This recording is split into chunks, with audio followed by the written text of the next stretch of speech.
ശിവരാജൻ കോവിലകം എഴുതിയ പാഠം 10 മുറിവുകൾ എന്ന കവിതാ സമാഹാരത്തിന്റെ പ്രകാശനം നടന്നു. കൊല്ലം പ്രസ് ക്ലബ് ഹാളിൽ പുസ്തക പ്രകാശനം NK പ്രേമചന്ദ്രൻ MP നിർവഹിച്ചു. വായനയും വായനയുടെ ലോകവും ഒക്കെ അപ്രസക്തമായിക്കൊണ്ടിരിക്കുന്ന ചിന്ത ശക്തമായി തീർന്ന കാലത്ത് എഴുത്തിന്റെ ലോകത്ത് നവാഗതരുടെ സാഹിത്യകൃതികൾ ദിനേനെ പ്രകാശനം ചെയ്യപ്പെടുന്നു എന്നുള്ളത് വായന ഒരിക്കലും മരിക്കുന്നില്ല എന്നതിന് തെളിവാണെന്ന് NK പ്രേമചന്ദ്രൻ MP പറഞ്ഞു.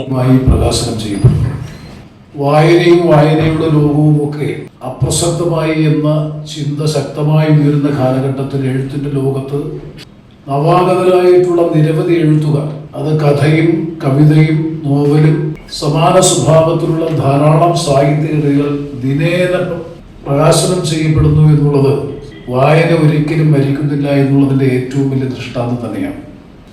ഇവിടെ നിമിഷങ്ങൾക്ക് മുമ്പ് പ്രകാശനം ചെയ്യപ്പെട്ട ഈ കവിതാ സമാഹാരം